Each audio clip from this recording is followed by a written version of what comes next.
Hi guys, sorry to interrupt your viewing, but please subscribe to the channel and like this video. Thank you. Bad weather.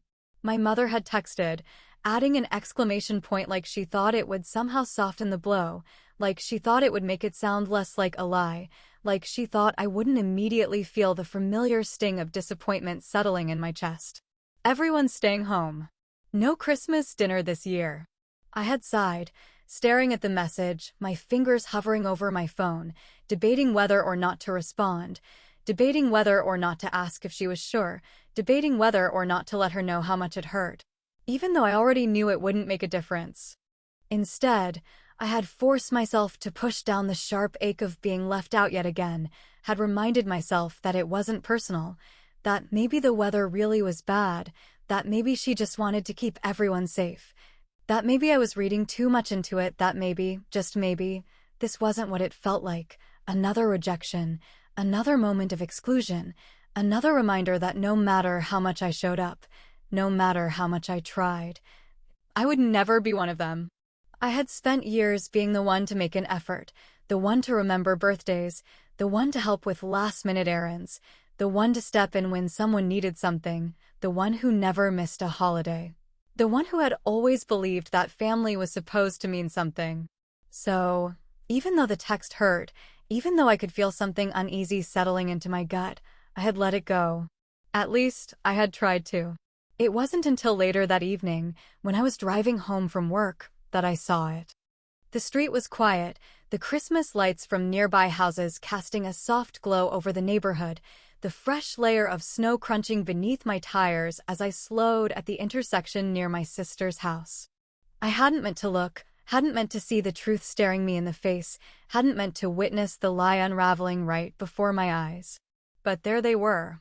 My parents' car, parked in the driveway. My brother's SUV right next to it. My aunt's minivan, the one she only ever drove when she was bringing a trunk full of gifts for the grandkids. Every single one of them, right there, at my sister Melissa's house, the same people who had apparently decided that bad weather was enough of a reason to cancel Christmas dinner, the same people who had texted me that morning telling me to stay home. I pulled over, my hands gripping the steering wheel, my heart pounding as I stared at the warm glow coming from her windows, as I imagined them all inside, laughing, drinking, sharing stories, passing around presents, celebrating the holiday like nothing was wrong. Like nothing had changed, like I hadn't even existed. It was the kind of moment that knocks the wind out of you, the kind of realization that comes slow at first, like a slow-moving wave, before it finally crashes over you, leaving you drenched in the truth. They hadn't forgotten to invite me. They hadn't canceled dinner for everyone. They had canceled it for me. I swallowed, my throat tight, my hands cold despite the heat blasting from my car vents, my mind racing with 1,000 things I could do, 1,000 ways I could react, 1,000 ways I could demand an explanation, 1,000 ways I could walk up to that door and make them look me in the eye and tell me why. But I didn't. Instead, I drove home in silence. Later that night, after I had changed into pajamas, after I had made myself a cup of tea, after I had tried and failed to push the entire thing out of my mind, I found myself scrolling through social media, my thumb moving absently over the screen, my breath catching the second I saw it. Melissa's post. A perfectly staged photo of my family gathered around her fireplace, my mother and father in the center, my brother's kids opening gifts, my aunt holding a glass of wine, everyone smiling like this was exactly how it was supposed to be. Perfect holiday with my favorite people. That's what she had written. My favorite people. Funny. I hadn't been invited. I set my phone down, staring at the ceiling, my heartbeat loud in my ears, the familiar ache settling into my bones, but this time, something was different. This time, the pain didn't just sit there, lingering, waiting for me to swallow it down and pretend it didn't exist. This time, the pain turned into something else. It turned into clarity. They didn't want me there. Fine. Maybe I didn't want them in my life either. I didn't text them. I didn't call.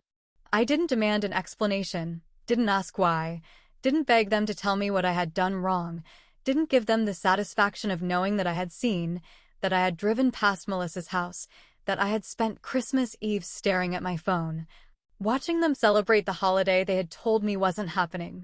Instead, I waited. I watched. I listened. And I let them believe they had gotten away with it.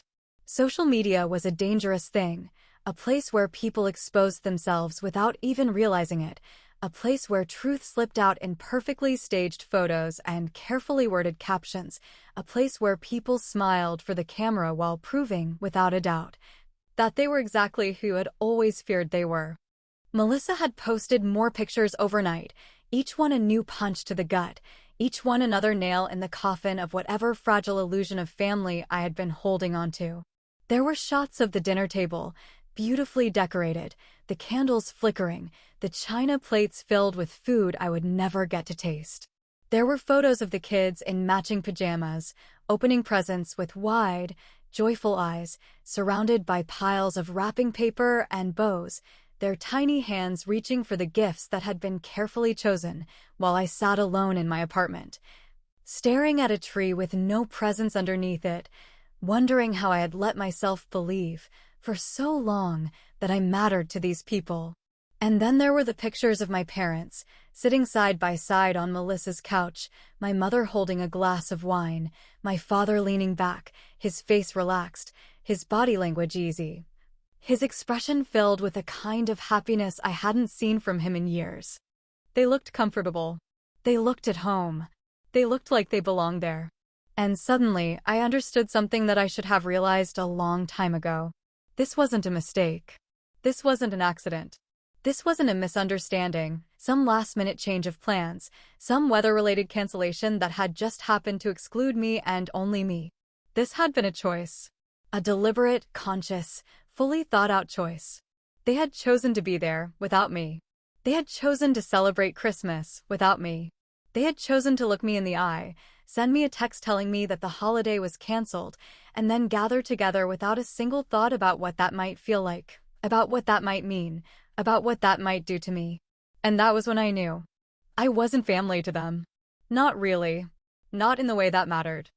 I was an afterthought, an obligation, an extra piece that never quite fit, a person who was useful when needed but disposable when inconvenient. And suddenly, the rage that had been simmering beneath the surface, the quiet, steady burn that had been threatening to consume me since the moment I saw their cars in that driveway, faded into something else entirely. It faded into clarity. It faded into understanding. It faded into the cold, sharp realization that if I didn't matter to them, then they didn't have to matter to me. For years, I had bent over backward to be part of this family, had rearranged my schedule, had driven hours out of my way, had given my time, my energy, my effort, had shown up even when it was hard, even when I didn't feel wanted. Even when I knew, deep down, that I was nothing more than a guest in my own bloodline. But not anymore. I wasn't going to cry. I wasn't going to beg. I wasn't going to ask them to explain themselves. I was simply going to disappear. They had made their choice. And soon, they were about to find out what life was like without me. I didn't answer their calls. Not the first one. Not the second. Not the ones that followed, each voicemail more insistent than the last, each text message carefully crafted to sound casual, like they weren't trying to figure out if I knew, like they weren't wondering if I had found out what they had done, like they weren't scrambling to smooth over something they didn't even have the decency to feel guilty about. I let them reach out. I let them sit in the silence. I let them wonder.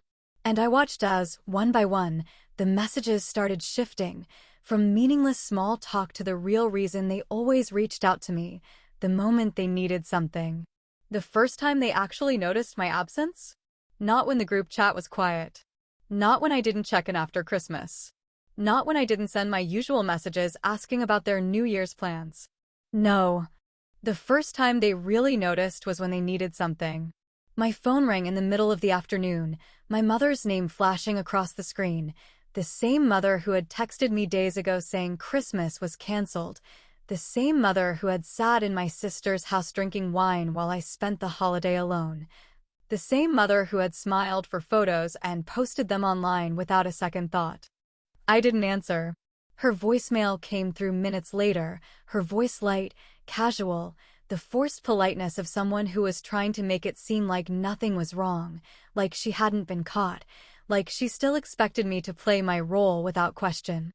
Hi, sweetheart. Hope you had a good Christmas. Listen, I was wondering if you could help with the setup for the fundraising event next week. We're short on volunteers, and you're always so good at organizing. Let me know, okay?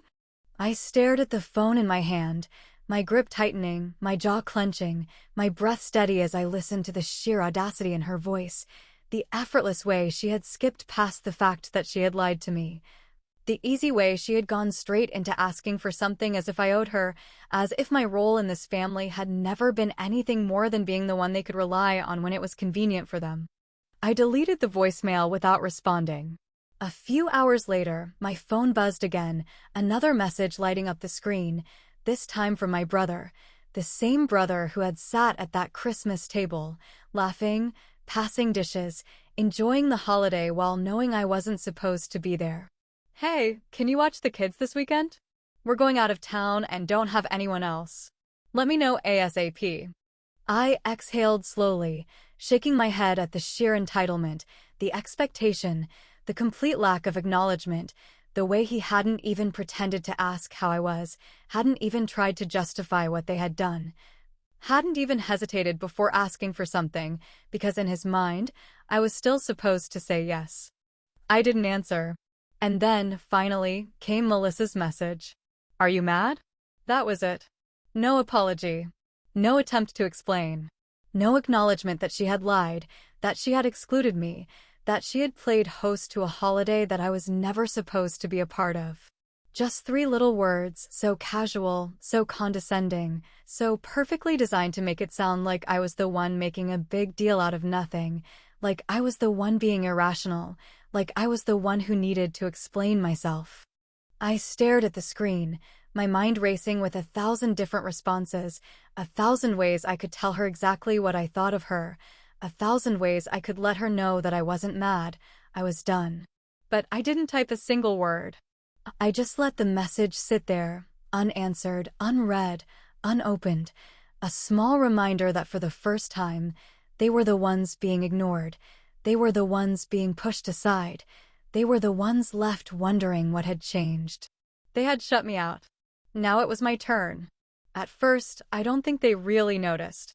Not in the way that mattered, not in the way that meant anything, not in the way that suggested even a single one of them had taken a moment to sit down and actually think about why I had stopped answering, why I had gone silent, why I had disappeared from the family dynamic I had spent my entire life bending over backward to be a part of.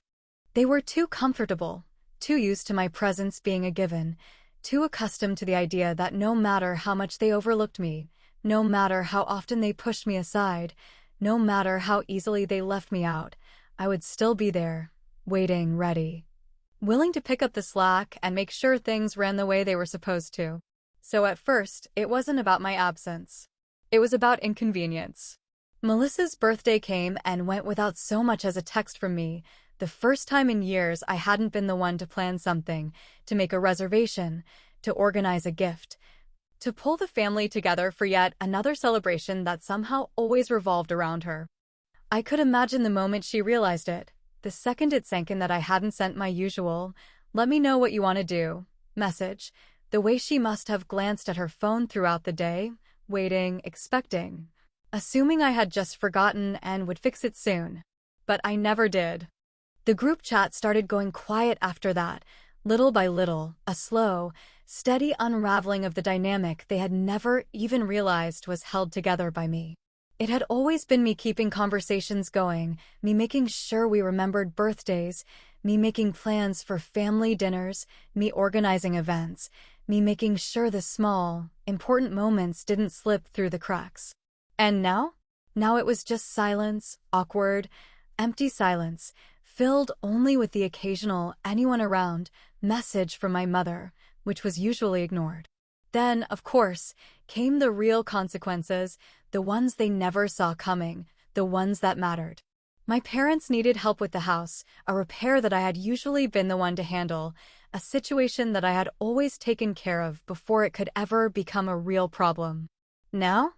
They had to figure it out themselves, had to scramble, had to deal with the reality of what it meant to not have me in the background, quietly fixing things before they ever noticed. And that was when I got the call. Melissa. Her name flashed across my phone screen, and for the first time in weeks, I actually considered answering, actually debated whether or not I wanted to hear the irritation in her voice, actually wondered just how long it would take before she cracked, before she let her real feelings slip through, before she said something that would make me hang up without hesitation. I let it ring a few times before I finally answered, my voice light, casual, as if I had no idea why she was calling, as if I hadn't been expecting this exact moment, as if I hadn't been waiting for the inevitable breakdown. "Hey, Melissa," I said, dragging out the words slightly, letting the silence stretch, letting her feel the weight of just how much I didn't care. "Lauren," she snapped, her tone already sharp, already annoyed, already drenched in the entitlement that had defined our entire relationship since childhood. "What is wrong with you? Why are you acting like this?"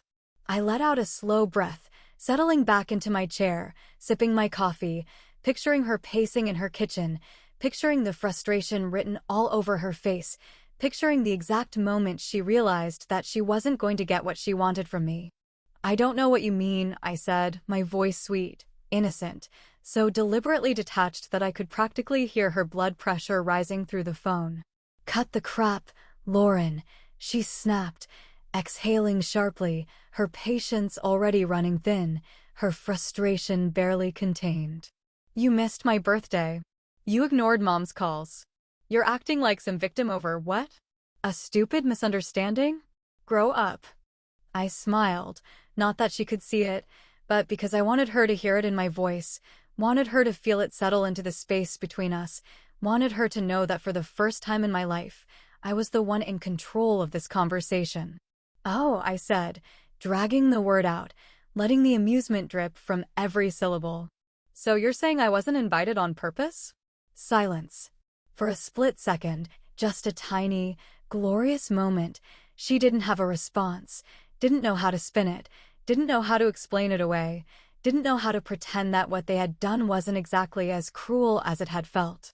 Then, finally, she scoffed, as if I was the unreasonable one, as if I was the one making something out of nothing, as if I was the one creating a problem where there wasn't one.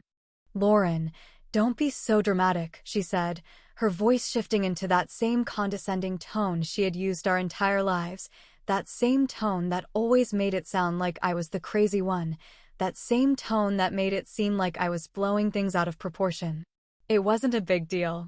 We thought you'd be busy. We didn't think you'd care."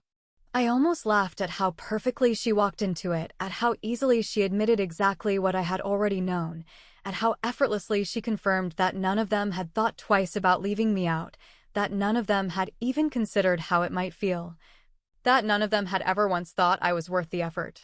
"You didn't think I'd care?" I repeated, shaking my head, letting the amusement bleed into my voice, letting her hear just how far beyond this I was, just how far I had already moved on, just how little any of it meant to me anymore. "Well," I said, smiling to myself, my fingers tapping lightly against the side of my mug. "You don't have to think about me at all anymore." And then, without waiting for her to respond, I laughed and hung up. For the first time, they understood what it was like to be forgotten. It had taken longer than I expected, but eventually they cracked. At first, I had wondered how long it would take before the reality of my absence finally settled in, before they truly felt the weight of what they had done, before they finally understood that I was no longer the one holding everything together. No longer the reliable one, no longer the backup plan they could depend on whenever life became inconvenient for them. I had waited, quietly, patiently, watching as their messages shifted from irritation to confusion, from confusion to concern, from concern to full-blown panic, as they finally realized that I wasn't coming back. And then, finally, the inevitable happened. They showed up. I had been expecting it, had known it was only a matter of time before they came knocking, before they decided they were owed an explanation, before they convinced themselves that this was just some misunderstanding that could be fixed with a little guilt. A few well-placed apologies, a desperate attempt to remind me that family was family, even when they had spent years making me feel like I wasn't really part of it. The knock was sharp, insistent, demanding, the kind of knock that said they weren't leaving until they got what they wanted. I didn't rush to answer. I let them wait. I let them shift uncomfortably, let them feel the awkwardness of standing outside my door, let them sit in their own regret, let them wonder if I was even going to let them in. When I finally opened the door, my parents stood there, my father looking more uncomfortable than I had ever seen him, my mother's eyes already glassy. Her lips pressed together in the way they always were when she was about to launch into some long-winded explanation about how things had just been misunderstood. For a moment, none of us spoke. They had expected me to be upset, had expected me to demand answers, to cry, to yell, to beg for an explanation, to ask them why they had done it, why they had left me out, why they had made it so clear that I was nothing more than an afterthought. But I didn't ask them anything. I just stood there, arms crossed, face unreadable, waiting, letting the silence stretch, letting them be the ones who had to explain themselves for once. "Lauren," my mother finally said, stepping forward slightly, her voice soft, careful, like she thought I was a fragile thing that needed to be handled delicately, like she thought I was still the daughter who was desperate for any small scrap of their attention. "We need to talk." I leaned against the doorframe, raising an eyebrow, making no move to step aside, making no move to invite them in, making no move to make this easier for them. "Do we?" I asked, tilting my head slightly, keeping my tone neutral, keeping my face unreadable, keeping my emotions locked down behind the steel wall I had built the moment I saw their cars in Melissa's driveway. My father cleared his throat, shifting awkwardly, as if he couldn't quite believe we were having this conversation, as if he hadn't prepared for this possibility, as if he had genuinely believed I would just get over it like I always had. "Lauren, we didn't think," he started, but I cut him off before he could finish, before he could say it, before he could repeat the same phrase I had already heard from Melissa, the same phrase that had played over and over in my head, the same phrase that had solidified my decision. "You didn't think I'd care," I said, my voice flat, void of emotion, repeating his words back to him with the same casual indifference that had been in Melissa's voice, the same detached tone that had made it clear just how little they had considered me, just how easily they had justified leaving me behind.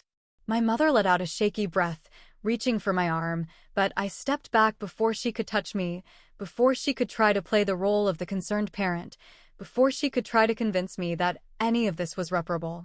"Honey, we're sorry," she whispered, her voice breaking slightly, as if she thought that was enough, as if she thought that after all of this, a half-hearted apology would somehow erase the reality of what they had done. "We should have invited you." "We should have, you should have," I agreed, nodding, my expression never changing, my tone never wavering, because I wasn't looking for an apology, because I wasn't interested in their guilt, because I didn't care if they were sorry. I cared that they had only realized it after the consequences had started to hurt them. "You have to understand," my father said, his voice tight, as if he was trying to keep his frustration under control, as if he was already annoyed that I wasn't just letting this go, as if he still believed that I was being dramatic. "We didn't mean to hurt you. We just thought you didn't think about me at all," I interrupted, my voice calm, steady, unbothered in a way that made both of them shift uncomfortably. Unbothered in a way that made it clear I wasn't going to let them manipulate me back into my role as the reliable one, the forgotten one, the one who always forgave because she didn't know how to walk away. For the first time, they had to face the fact that I had changed. For the first time, they had to sit with the discomfort of realizing that I wasn't their safety net anymore. I took a slow breath, letting the weight of this moment settle between us, letting them feel exactly what it was like to be the ones on the outside looking in. "You didn't want me there," I said, my voice quiet but firm, my words cutting through the cold air between us like a knife, leaving no room for argument, no space for excuses, no opening for them to twist this into something smaller than it was. I reached for the door, gripping the handle tightly, watching as my mother's face crumbled, watching as my father's jaw tensed, watching as the realization finally hit them that this wasn't just about Christmas, that this wasn't just about one night. That this was about years of being treated like I didn't belong, years of being treated like an obligation rather than a daughter, years of being pushed aside and expected to just accept it. And then, before they could say anything else, before they could try one last desperate attempt to convince me to fix things, I closed the door in their faces. And I didn't feel guilty. I sat at my kitchen table, a blank sheet of paper in front of me, the pen resting between my fingers, my mind swirling with memories I had spent a lifetime trying to push aside, memories that felt sharper now, clearer. Like I was finally seeing them for what they truly were. I wasn't writing this letter for them, wasn't writing it because I wanted them to understand, wasn't writing it because I needed an apology, wasn't writing it because I still held on to some foolish hope that things could ever be different. I was writing it because I needed to say the words out loud, even if only for myself. I had spent years convincing myself that I wasn't really being left out, that the favoritism wasn't as bad as it seemed, that the quiet rejections weren't as painful as they felt, that if I just kept trying, if I just kept proving myself, if I just kept being good enough, they would finally love me the way I had always loved them. But they never had. And they never would. I picked up the pen and let the words come, not for them, not because I expected them to ever read it, but because I needed to let the truth exist outside of me. I spent my entire life making excuses for you. I spent years telling myself that this was normal, that all families had their favorites, that all siblings had their rivalries, that all parents made mistakes. I told myself that if I was just patient enough, if I was just understanding enough, if I was just willing to swallow the hurt and keep showing up, you would eventually see me, you would eventually choose me. You would eventually love me in the way I had spent my entire life loving you. But the truth is, you never did. And you never wanted to. I exhaled slowly, staring at the words, feeling the weight of them settle over me, feeling the finality of it, feeling the quiet, inevitable realization that I had wasted so much time trying to belong somewhere I had never truly been wanted. And yet, despite all of it, I wasn't broken. I wasn't devastated. I wasn't sitting here drowning in grief, wasn't curled up in bed wondering what I had done wrong, wasn't replaying the past and trying to find the exact moment I had lost them, because the truth was, I had never really had them to begin with. I kept writing. When you told me Christmas was canceled, you knew what you were doing.